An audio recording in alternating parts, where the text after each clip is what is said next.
नमस्कार दोस्तों, कैसे हो आप सब लोग। होपफुली आप अच्छे ही होंगे और अच्छे से रिवाइज कर रहे होंगे सारी चीज़ें जो कि हमारी अभी तक क्लासेस हुई हैं, उस की सारी आपने रिवाइज कर ली होंगी। नए क्वेश्चंस करने का भी आप ट्राई कर रहे होंगे। आज हम एक क्वेश्चन करेंगे जो लास्ट क्लास में थोड़ा सा गलत हो गया था। उस क्वेश्चन को हम दोबारा से देखेंगे। क्वेश्चन नंबर 7 है, उसको हम दोबारा से देखते हैं। देखो इसमें क्या दे रखा है हमारे पास। इसमें दे रखा है कि दो जो ऑब्जर्वेशंस हैं उनका एवरेज दे रखा है 75। ठीक है, नेक्स्ट जो चार ऑब्जर्वेशंस हैं उनका औसत हमारे पास दे रखा है 87। और इसके बाद में इसने कहा है कि जो सातवीं ऑब्जर्वेशन है, आठवीं ऑब्जर्वेशन है, उनमें कुछ कुछ कंडीशंस दे रखी हैं और एवरेज है वो हमारे पास दे रखा है 79। ठीक है, अब हमें एक चीज का पता चल गया।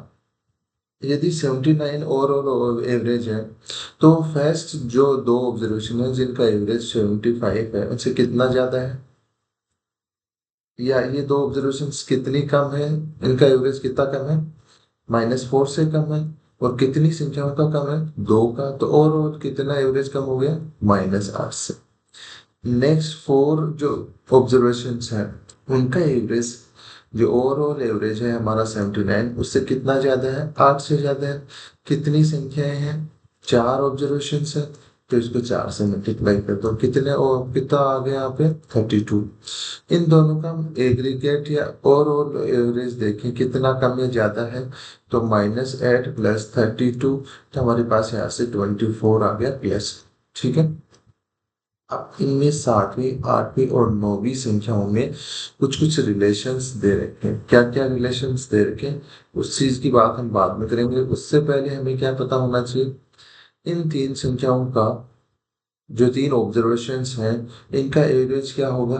देखो 79 एवरेज जो ओवरऑल एवरेज चल रहा है, और अभी तक हमारा कितने से ज्यादा चल रहा है एवरेज, 24 से ज्यादा चल रहा है। तो जो माइनस कम कर देंगे तभी तो हमारा, देखो इन छह कंडीशंस का एवरेज हमने देखा, छह संख्याओं का या छह ऑब्जर्वेशंस का एवरेज देखा, वो 24 से ज्यादा चल रहा है।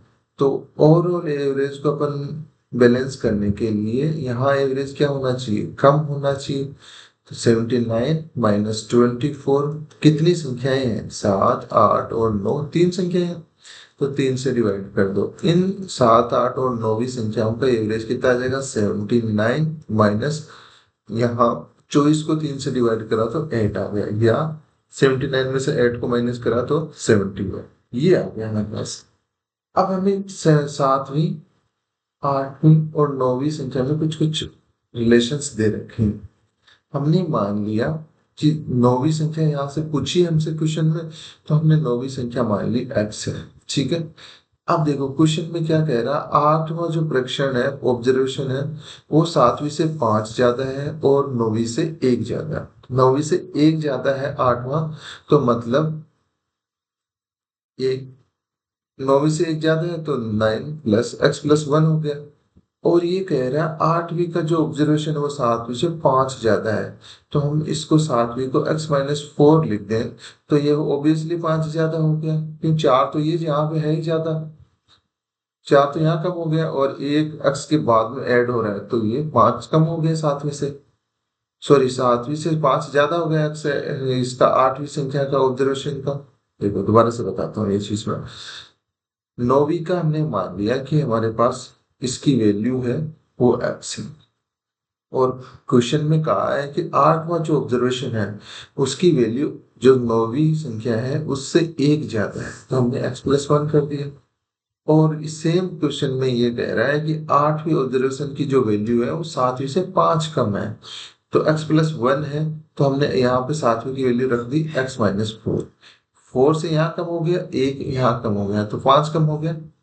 अब हम इसको सोल्व करते हैं, इसका एवरेज लेने की कोशिश करते हैं, तो तीनों को ऐड करते हैं, x - 4 + x + 1 + x, 3 से डिवाइड कर देंगे, तीन नंबर है तो यहाँ से क्या वैल्यू आ गई, 3x - 3/3। तो कितनी वैल्यू आ गई यहाँ से, x - 1। ये वैल्यू की इसकी वैल्यू कितनी है? ओवरऑल एवरेज हमने यहाँ से निकाला वो आया x-1, और यहाँ से हमने जब निकाला था तब हमारे पास आया था 71। तो 71 की वैल्यू कितनी है? x-1। या फिर ये -1 इधर माइनस में है तो उस साइड में जाएगा, लेके जाए तो 71 + 1 हो जाएगा। तो किसकी वैल्यू कितनी आ जाएगी? x की 72। और हमने किसकी वैल्यू पूछी है? नाइन्थ ऑब्जर्वेशन की वैल्यू पूछी है। तो नाइन्थ की हमने कितनी मानी थी? x मानी थी, तो हमारा आंसर क्या आ गया? 72। ठीक है।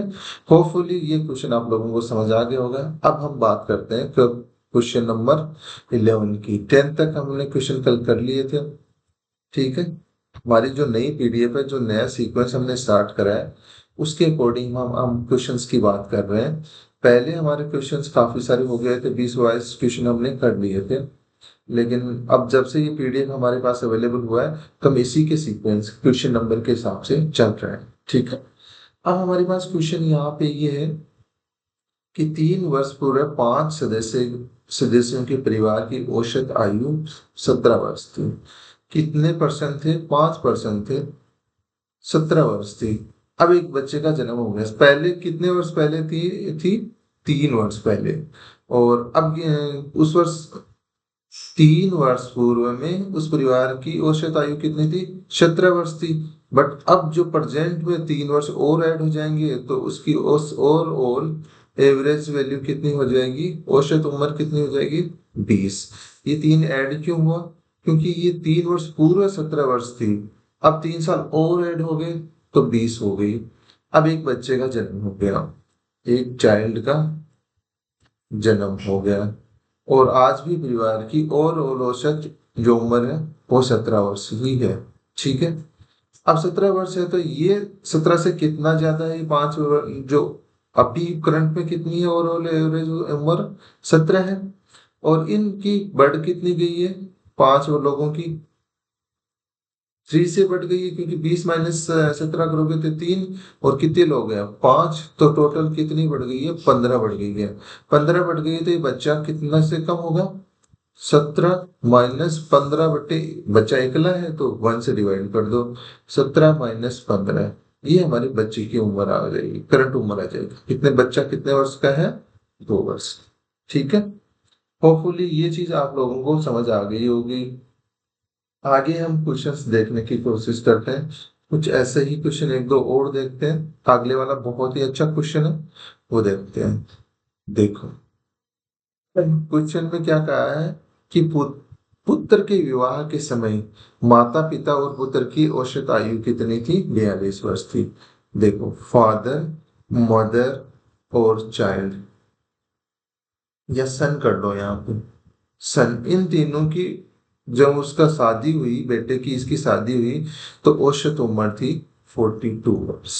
ठीक है। शादी के जस्ट बाद में एक बच्चा उसके पैदा हो गया, और विवाह के या मैरिज के 6 वर्ष बाद में माता हो गई, पिता हो गई, बच्चा हो गया, और उसकी डॉटर इन लॉ होगी, प्लस एक बच्चा और हो गया। इन सबकी औसत आयु कितनी हो गई? ओवरऑल कितनी औसत आयु होगी?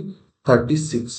अब यहाँ इंटरेस्टिंग चीज ये है कि जो 42 वर्ष उम्र थी वो उसकी शादी के टाइम पे थी, और शादी के अब 6 वर्ष बाद की हम बात कर रहे हैं। तो इसमें क्या ऐड हो जाएगा? 6। ओवरऑल उनका तीनों का एवरेज कितना आएगा? 48। 48 आ गया। अब ये 48 जो एग्रीगेट हमारा इस टाइम प्रेजेंट में उनका जो एवरेज है वो कितना है? 36। उससे कितना ज्यादा है? 12 से ज्यादा है। और कितने लोगों के लिए? 3 लोगों के लिए। फादर है, पिता है, मदर और बच्चा, उन तीनों की उम्र है तो ये तो ओवरऑल कितने से ज्यादा हो गया? 36 से ज्यादा हो गया। अब ये बहू और उस जो उसके बच्चा हुआ है, उसकी एवरेज की हम बात करें तो हमारे पास 36 तो ओवरऑल एवरेज है, और ये 36 से ही ज्यादा है। तो माइनस कर देंगे 36, और कितने लोग हैं? बहू और बच्चा 2 लोग हैं तो 2 से डिवाइड कर देंगे। तो कितना आ गया? 36 - 18। तो ओवरऑल उन दोनों का औसत कितना आ गया? 18 वर्ष। ठीक है। बच्चे और जो बहू है, डॉटर इन लॉ है, और जो बच्चा है उसकी एवरेज वैल्यू कितनी आ गई, एवरेज उम्र कितनी आ गई 18 वर्ष, लेकिन दो है तो टोटल उम्र निकालने के लिए क्या हो जाएगा 36। अब हमें पता है बच्चा शादी के 1 साल बाद में हुआ है, ठीक है, और शादी को हुए हुए कितने साल हो गए 6 साल, तो बच्चा कितने साल का हो गया करंट में 5 साल का हो गया। हाँ हमें पता चल गया 5 साल का बच्चा। तो जो बहू है या डॉटर इन लॉ है उसकी उम्र कितनी हो जाएगी 36 - 5, या हमारे पास कितना आ गया 31 वर्ष। अब हमें ये पूछा है कि विवाह के समय शादी के समय पुत्र वधू की आयु क्या है, ठीक है, ये हमसे पूछा है। तो ये तो हमारे पास क्या है करंट, वर्तमान में उस बहू की उम्र है। उस टाइम जो शादी हुई उस टाइम उसकी उम्र कितनी थी, शादी को कितने साल हो गए 6 साल हो गए, तो 6 साल पहले बहू की उम्र कितनी थी, 6 माइनस कर देंगे 31 में से, तो हमारे पास क्या आ गया 25, 25 वर्ष उसकी उम्र थी बहू। ये हमारा आंसर हो गया। होपफुली ये सारी चीजें आप लोगों को समझ आ गई होंगी। अब हम बात करते हैं नेक्स्ट क्वेश्चन की, क्वेश्चन नंबर 13 की। 13 नंबर क्वेश्चन में हमारे पास क्या दिया हुआ है कि ए बी और सी इन तीन का औसत वेट हमें दे रखा है। कितना दे रखा है 84 दे रखा है। जब डी इसमें शामिल हो जाता है तो औसत वेट कितना बढ़ जाता है, ए बी और सी इन तीन का एवरेज वेट हमारे पास 84 दिया हुआ है। जब इसमें डी एड ऑन हो जाता है तो इसका वेट ओवरऑल वेट कितना हो जाता है 80। ये कितने से ज्यादा है 4 से, कितने लोग हैं 3 लोग हैं ए बी सी, तो 12 से ज्यादा है। तो डी इसमें कितने से कम होगा 12 से, 80 - 12/1 क्योंकि 1% है, तो इसकी वैल्यू कितनी आ गई 68। डी की वैल्यू कितनी आ गई 68 आ गई हमारे पास। आगे क्वेश्चन में हमें क्या कहा है, यदि डी से 3 केजी अधिक वजन वाला व्यक्ति ई है, ई की जो वेट है ई का वेट है वो कितना हो जाएगा, 3 ज्यादा है ई डी से तो कितना हो जाएगा 71 केजी, ठीक है।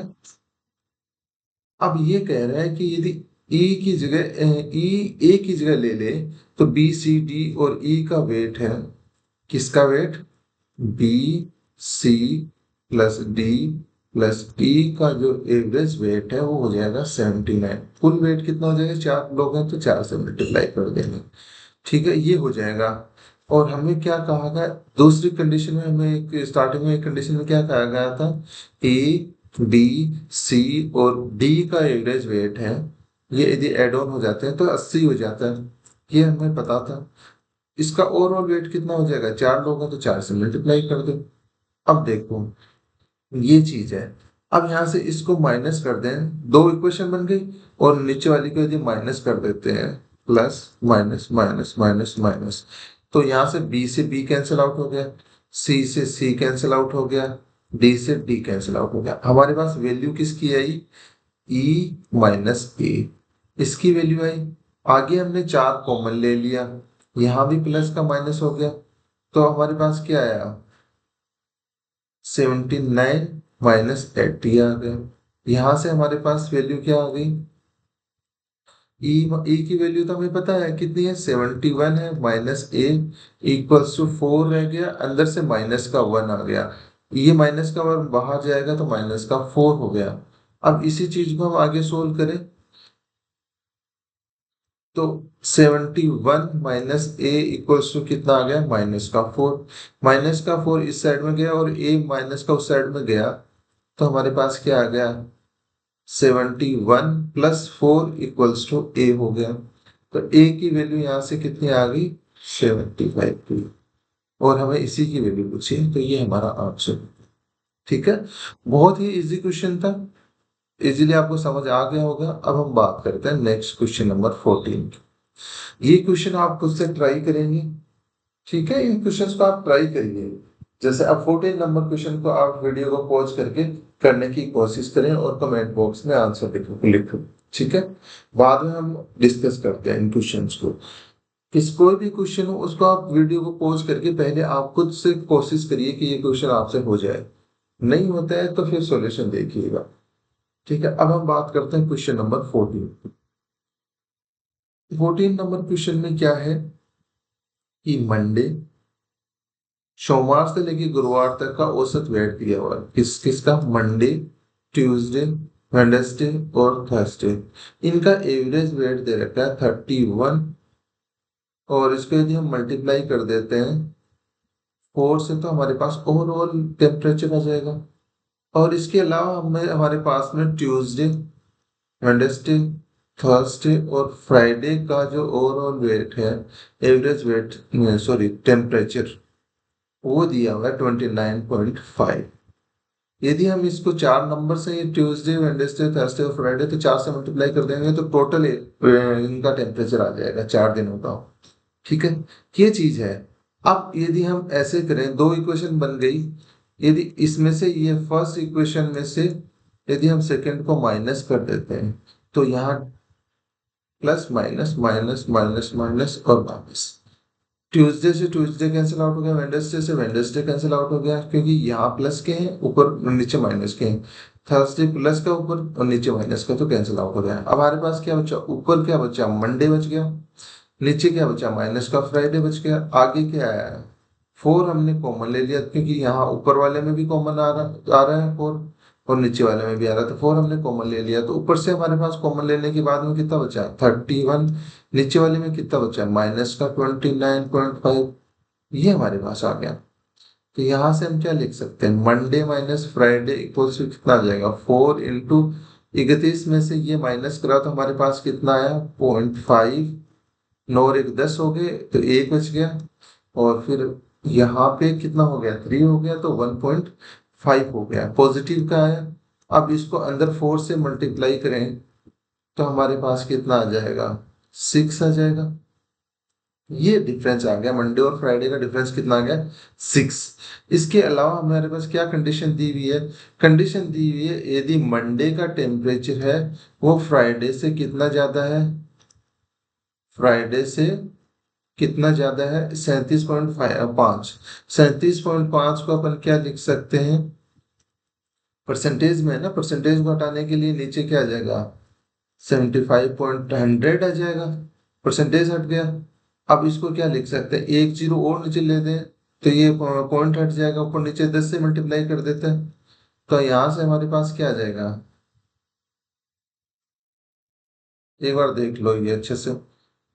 ऊपर 10 से मल्टीप्लाई कर दिया तो ये क्या आ गया? 375/1000 आ गया। अब देखो 25 से डिवाइड हो रहा है, 25 से इसको डिवाइड करा तो एक बार, कितना शेष बच गया यहाँ पे? 125। नीचे इसको आगे डिवाइड करा तो कितना आ गया? 5 बार, तो 15 आ गया। 25 से ऊपर डिवाइड करा तो 15 आ गया, नीचे डिवाइड करा तो 40 आ गया। ये फिर से डिवाइड हो रहा है, 5 से ऊपर कितना आ गया? 3, नीचे आ गया 8। हम परसेंटेज में इसको डायरेक्ट लिखना भी सीख लेंगे। ठीक है। अब ये इतने से ज्यादा हुआ है तो इसको हम क्या लिख सकते हैं? इसको हम लिख सकते हैं 1+37.5/100। इससे ही तो, ऐसे ही तो लिखते हैं ज्यादा को। इसका हमें पता चल गया कितना हो गया। इस वाली टर्म को हम लिख सकते हैं 3/8। तो इसको पूरे को क्या लिखेंगे? 1+3/8। तो ये वैल्यू कितनी आ गई? 11/8। ये फिर हम यहाँ लिख देंगे डायरेक्टली 11/8। मंडे का टेम्परेचर फ्राइडे से कितना ज्यादा है? 11/8 या 37.5। 37.5 को हमने 11/8 कैसे लिखा? ये चीज मैंने आपको यहाँ पे डिटेल में बताई है।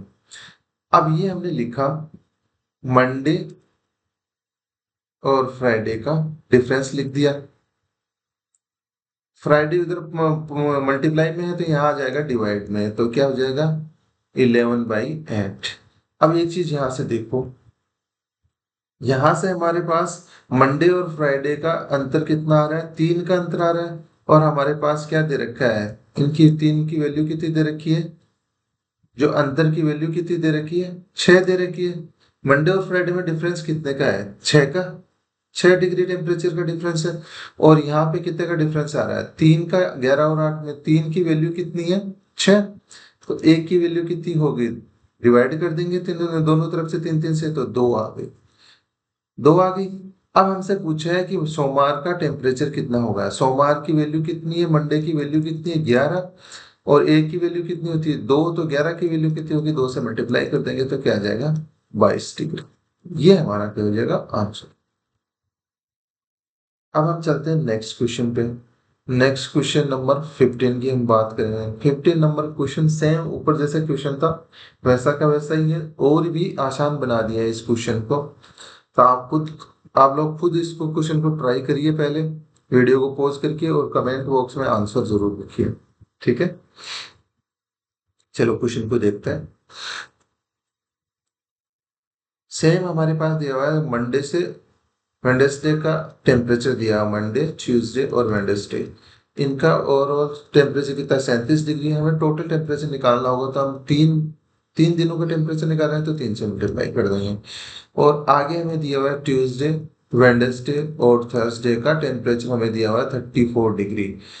टोटल टेम्परेचर निकालना है तो 3 दिनों का टेम्परेचर का पता करना है, तो 3 से मल्टीप्लाई कर देंगे। सेम ऐसे ही करेंगे, इक्वेशन नंबर फर्स्ट से सेकंड को माइनस कर देंगे, प्लस माइनस माइनस माइनस और माइनस। ट्यूसडे यहाँ प्लस का है और यहाँ माइनस का है तो कैंसिल आउट हो गया। वेडनेसडे यहाँ प्लस का है और यहाँ माइनस का है तो कैंसिल आउट हो गया। अब हमारे पास क्या बचा फर्स्ट पार्ट में, मंडे माइनस ट्यूसडे, हाँ मंडे माइनस सॉरी थर्सडे है ये, मंडे माइनस थर्सडे कर लो, टीएच कर लो, ठीक है। इक्वल्स टू 3 कॉमन आ जाएगा ऊपर वाले से। और फर्स्ट में क्या यहाँ से कॉमन ले लिया 3, तो यहाँ क्या बच गया 37 बच गया। नीचे वाले में कॉमन लिया 3, तो हमारे पास क्या बच गया माइनस का 34। ये हमने लिख दिया। यहाँ से हमारे क्या आ गया, हमारे पास क्या है Monday minus Thursday equals to क्या है 3 into 3 या 9 हमारे पास। ठीक है, ये आ गया। इसमें हमारे पास एक कंडीशन क्या दे रखी है, जो थर्सडे का टेम्परेचर है वो सोमवार के जो तापमान है मंडे का टेम्परेचर है उसका 4/5 गुना है। ठीक है, ये चीज दे रखी है। तो हमारे पास मंडे उधर मल्टीप्लाई में है, इधर आएगा तो हमारे पास डिवाइड में आ जाएगा। तो हमारे पास क्या वैल्यू बची 4/5। हमारे पास इन दोनों का जो डिफरेंस है वो दे रखा है, यहाँ से कितना है 1, और 1 की वैल्यू हमारे पास कितनी है 9, 9 वैल्यू है। और हमें पूछा किस दिन का टेम्परेचर है, थर्सडे का टेम्परेचर पूछा है। थर्सडे की वैल्यू कितनी है हमारे पास 4 है, और हमें पता है 1 की वैल्यू हमारे पास कितनी आ गई 9। तो 4 को 9 से मल्टीप्लाई कर गया तो कितना आ गया 36 डिग्री टेम्परेचर आ गया। ठीक है, ये हमारा हो गया आंसर। अब हम बात करते हैं क्वेश्चन नंबर 16 की। 16 नंबर क्वेश्चन में हमारे पास क्या दिया हुआ है वो देखने की कोशिश करते हैं। देखो 16 नंबर क्वेश्चन है, एक हॉस्टल में 35 छात्र रहते हैं, ठीक है। उनका कुछ एवरेज है, मान लिया एक्स, तो उसकी उन टोटल वैल्यू कितनी हो जाएगी, टोटल वैल्यू कितनी हो जाएगी, हमने मान लिया 36, 35 तो बच्चे हैं और एक्स उनका क्या है एवरेज है, ये हमने मान लिया। औसत क्या है उनका एक्स है, तो उनकी टोटल वैल्यू क्या हो जाएगी 35 × एक्स। जो एक्सपेंसेस हो रहे हैं, टोटल वैल्यू किस चीज की है, जो एक्सपेंसेस हो रहे हैं 35 बच्चों पे जो खर्चा आ रहा है हॉस्टल में रहने का, उस वो वैल्यू कितनी आ जाएगी, और वो 35 × एक्स आ जाएगी। अब आगे हम बात करें, इसमें 7 नए बच्चे आ जाते हैं तो प्रतिदिन का कुल खर्च मेस का 42 रुपए बढ़ जाता है, ठीक है। लेकिन जो एवरेज है, अब जो नया नया खर्चा है, कुल खर्चा वो कितना हो गया, नया कुल खर्चा कितना हो जाएगा 35 लड़के पहले थे और 7 बाद में आ गए, तो टोटल लड़के कितने हो गए 42 हो गए। अब ये कह रहा है कि जो ओवरऑल एवरेज है प्रत्येक बच्चे पे उससे जो खर्च हो रहा था वो 1 रुपया घट जाता है। पहले कितना हो रहा था एक्स, अब हो जाएगा x-1। लेकिन ये कह रहा है कि जो पहले जितना खर्चा हो रहा था 35 × x जो खर्चा हो रहा था उसमें खर्चे में बढ़ोतरी होती है, कितने से 42 से। और प्रत्येक बच्चे का जो नया खर्चा है वो हो गया 42 × x-1। ये आ गया, ये दोनों चीजें बराबर है, ठीक है। ये दो चीजें कह रहा है, देखो ये मैंने बराबर क्यों लिखा है, क्योंकि इसने कहा है कि जो पुराना खर्चा था उसमें टोटल 42 रुपए का खर्चा बढ़ रहा है। तो हमने क्या करा, जो हमारे पास पुराना खर्चा था 35 × x, जब 35 बच्चे थे उस टाइम हमारे पास खर्चा हो रहा था 35, और x उसका एवरेज वैल्यू थी खर्चे की, प्रत्येक बच्चे पे जो खर्चा हो रहा था। तो टोटल हमारे पास खर्चा हो रहा था 35 इंटू एक्स। अब ये कह रहा है कि 35 में 42 रुपए और ओवरऑल बढ़ जाते हैं सब पे खर्चे में। ठीक है, तो हमने ऐड कर दिया, तो ये हमारा नया कुल खर्चा हो गया। बट ये कह रहा है हमारे इस क्वेश्चन में कि जो 42 बच्चे हैं उन पे जो ओवरऑल एवरेज खर्च हो रहा है प्रत्येक बच्चे पे, वो 1 रुपए से कम हो जाता है। तो वो हमने यहाँ पे क्या करा, आगे की तरफ x-1 को मल्टीप्लाई कर दिया 42 से। 42 बच्चे हैं हमारे पास, और जो उन पे एवरेज जो खर्चा हो रहा है वो 1 रुपए से बढ़ गया है, नहीं सॉरी कम हो गया है। तो हमने 1 रुपए से इसको कम कर दिया है। तो हमारे पास वैल्यू क्या आ गई, 42 इंटू x-1 आ गया। ठीक है, इसमें कोई डाउट आप लोगों को? चलो आगे हम डिस्कस करेंगे।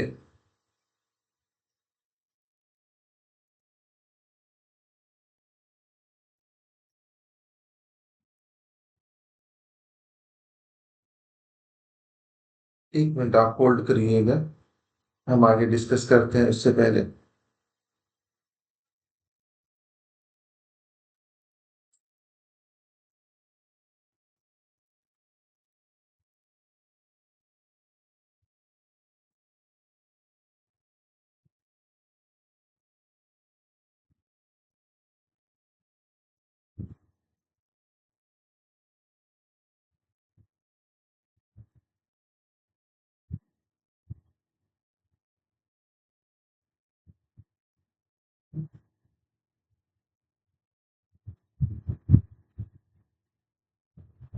कुछ टेक्निकल इश्यू है, इसको मैं रिजोल्व करता हूँ, तब तक आप ये क्वेश्चन इसको कैलकुलेशन करने की कोशिश करिए कि x का वेट कितना आएगा, नहीं सॉरी x की वैल्यू क्या आएगी, वो कैलकुलेट करने की कोशिश करिए और कमेंट बॉक्स में कमेंट करिएगा। ठीक है, तुरंत इसको करो।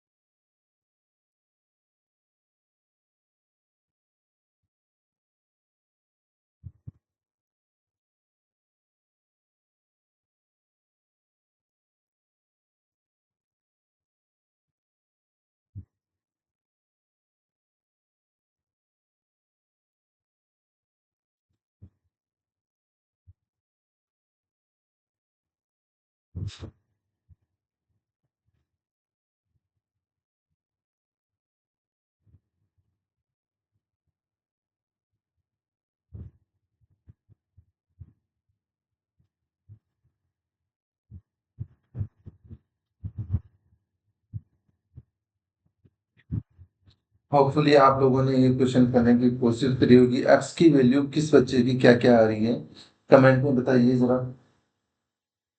कुछ बच्चों का मुझे पता चल रहा है कि इसकी वैल्यू आ रही है, कितनी आ रही है, 12 आ रही है। ठीक है, जिन बच्चों की एक्स की वैल्यू 12 आ रही है उनकी करेक्ट वैल्यू है। ठीक है, अब आप देखिए इसका ऑल ओवर खर्चा पूछा है इसने। ठीक है, स्टार्टिंग में जो इसका कितना खर्चा हो रहा था वो हमसे पूछा गया है, तो उसकी वैल्यू कैसे निकालेंगे। और स्टार्टिंग में जो खर्चा हो रहा था उसकी वैल्यू हमने मानी थी 35 जो बच्चे थे, एक्स उनका एवरेज जो पर डे खर्चा हो रहा था वो माना था। तो टोटल हमारे पास खर्चा कितना आ जाएगा, 35 को किससे मल्टीप्लाई कर देंगे, 12 से हम मल्टीप्लाई कर देंगे।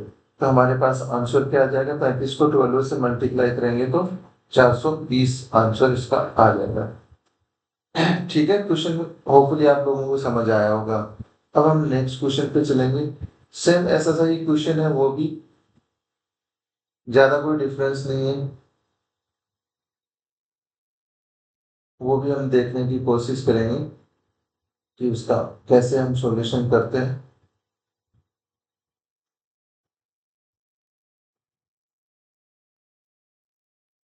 देखिए जो नेक्स्ट क्वेश्चन है हमारा वो भी सेम सेम क्वेश्चन है, वो आप देखिए इसमें क्या है।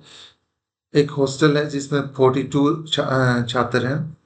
13 नए छात्र आने से मेस का कुल खर्च 30 रुपये बढ़ जाता है, लेकिन जो ओवरऑल एवरेज खर्चा हो रहा था उनका वो 3 रुपये से कम हो जाता है।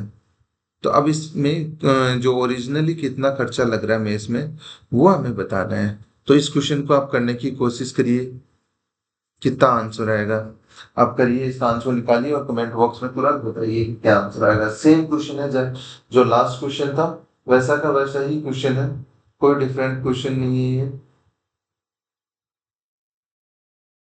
ट्राई करिए आप इस क्वेश्चन को करने की।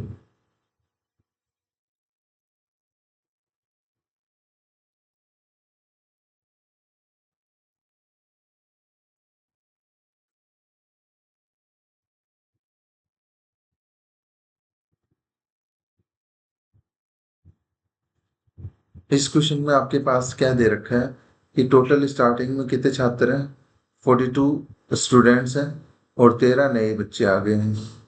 ठीक है,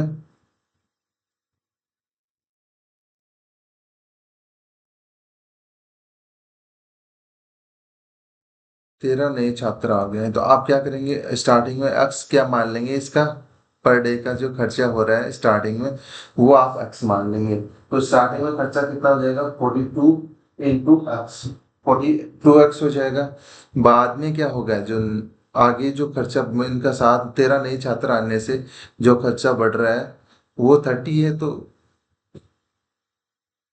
वो 30 है, तो हम क्या करेंगे 32, टोटल छात्र कितने हो जाएंगे 55 हो जाएंगे। नया खर्चा 3 रुपए से पर जो स्टूडेंट का जो खर्चा हो रहा है वो 3 रुपए से कम हो जाएगा, तो 55 इंटू एक्स माइनस 3 कर देंगे। ठीक है, और स्टार्टिंग का खर्चा 42 इंटू एक्स है, इसमें 30 ऐड कर देंगे, वो जो किसके इक्वल होगा 55 इंटू एक्स माइनस 3 के इक्वल होगा। वहां से आप एक्स की वैल्यू निकालेंगे, एक्स की वैल्यू कितनी आएगी, एक्स की वैल्यू हमारे पास आ जाएगी 15, और हम 15 को किससे मल्टीप्लाई कर देंगे 42 से मल्टीप्लाई कर देंगे, तो हमारे पास क्या आंसर आ जाएगा, किसका आंसर आ जाएगा, जो जो उस हॉस्टल में स्टार्टिंग में जो खर्चा लग रहा था जब बच्चे 42 थे, 42 बच्चे थे उस टाइम जो खर्चा लग रहा था वो आ जाएगा, और उसकी वैल्यू क्या आ जाएगी 630 हमारे पास वैल्यू आ जाएगी। ठीक है, ये थे दो सेम सेम क्वेश्चंस जो मैंने वर्बली इसका आंसर बता दिया है इस क्वेश्चन का, क्वेश्चन नंबर 17 का। आप कोशिश करिए इस क्वेश्चन को करने की। ठीक है, आज के लिए इतना ही, मिलते हैं नेक्स्ट क्वेश्चन के साथ में। 18 नंबर क्वेश्चन आप देख लीजिए, नोट डाउन कर लीजिए और इस क्वेश्चन को करने की कोशिश करिएगा, नहीं होगा तो हम नेक्स्ट क्लास में इस क्वेश्चन को डिस्कस करेंगे। ऐसे क्वेश्चंस लास्ट कुछ एसएससी के एग्जाम से पूछा गया है, ये लास्ट जो एसएससी सीजीएल 2024 के एग्जाम में ये आया था, ये सेम क्वेश्चन बहुत ही इजी क्वेश्चन है, मेंस में आया हुआ क्वेश्चन है, मैं बता देता हूँ आपको। बहुत ही इजी क्वेश्चन होता है और अपन इसको विद इन सेकेंड्स में करने की कोशिश करेंगे इसको। ठीक है, मिलते हैं नेक्स्ट क्लास में, आज के लिए इतना है।